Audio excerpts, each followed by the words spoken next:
Salut à tous. Alors aujourd'hui, je voudrais un petit peu vous parler de mon projet de 30 jours, 30 vidéos. Enfin, plutôt plus exactement, parler du pourquoi j'ai choisi de faire un projet. Alors qu'il y a plein d'autres formats qui existent.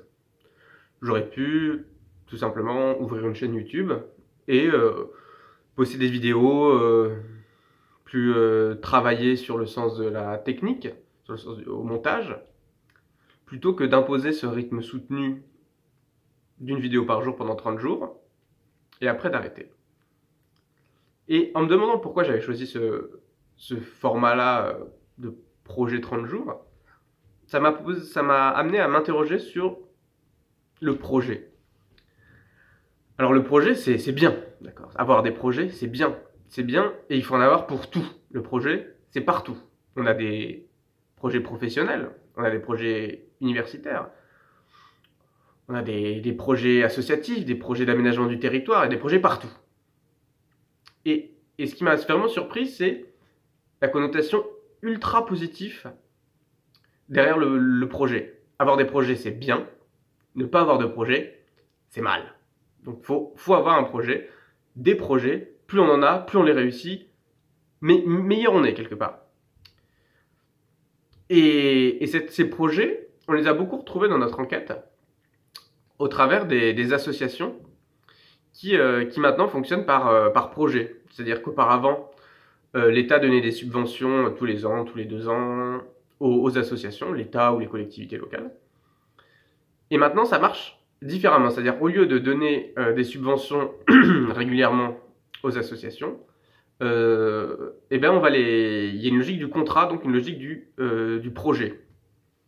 On va donc demander aux associations de répondre à des appels à projets, à des appels d'offres, de présenter un projet, de réaliser ce projet et ensuite de l'évaluer. Et là, ça pose une autre question. C'est dans la définition du projet, il a un début et il a une fin. Mais certains domaines de l'action associative n'ont pas de fin. La lutte contre la pauvreté, l'éducation populaire, puisque c'était le but de l'association dans laquelle je réalisais mon stage. Toutes ces choses-là, ça n'a pas vraiment de fin en soi. Donc pourquoi leur imposer ce rythme d'une durée assez courte, quelques années au grand maximum. Et là, en fait, je me suis rendu compte que les projets, c'était un mode de fonctionnement capitaliste. Ah oui, ça va être une vidéo de gauche, hein, j'ai pas prévenu, mais ça va être de gauche. Donc, le mode de fonctionnement capitaliste impose la production. Et c'est un peu ce qu'on sous-tend dans les projets. On ne peut pas se contenter de juste vivre, de juste agir pour une association sur son environnement immédiat. Il faut absolument produire. Il faut produire le pourquoi on a été mandé. Et surtout, il faut l'évaluer. Alors l'évaluation, c'est le saint graal du néolibéralisme. Il faut évaluer pour savoir ce qui marche bien, ce qui ne marche pas bien. Et alors là, je vais vous montrer aussi l'absurdité de l'évaluation. C'est que ce sont les associations qui vont s'évaluer sur les projets qu'elles ont menés. Et si l'évaluation est mauvaise, et qu'elles rendent une mauvaise évaluation à la personne ou à l'institution qui leur a demandé de réaliser ce projet, elles ne toucheront pas toutes les subventions. Donc il faudrait être complètement crétin pour mal s'évaluer et donc ne pas toucher les subventions. Donc les associations, et pas que les associations, je ne peux pas les blâmer, on a tendance à s'évaluer très positivement pour montrer tout ce qu'on a appris à travers ce projet et donc mériter les subventions. Parce que les associations ne roulent pas sur l'or, hein, loin de là. Et donc en fait, derrière ce mot magique de projet, on trouve vraiment le cheval de Troie du capitalisme. C'est derrière ce beau mot bien enveloppé, se cache derrière un fonctionnement, une compétition, tout ce qui fait la beauté du capitalisme, n'est-ce pas?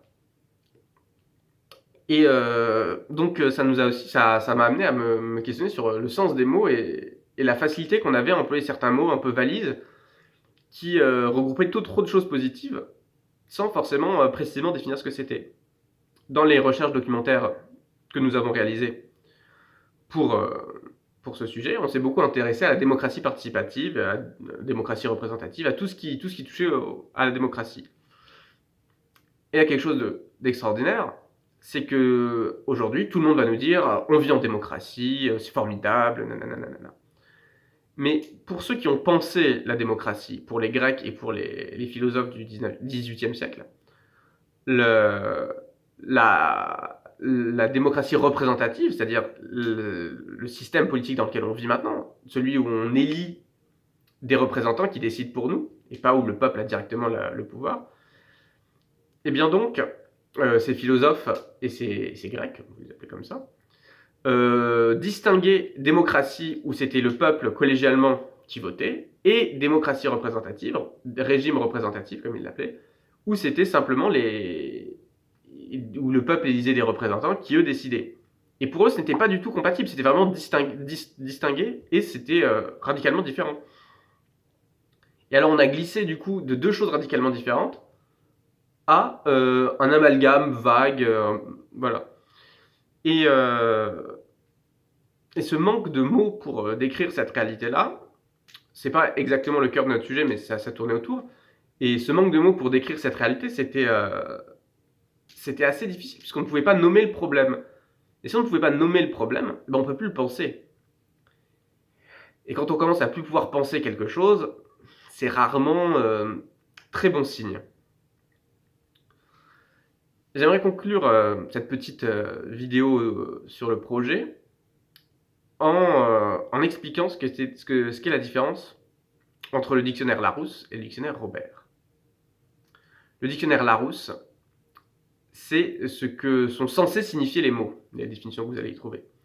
Et le dictionnaire Robert, c'est un petit peu le sens courant qu'on va y trouver.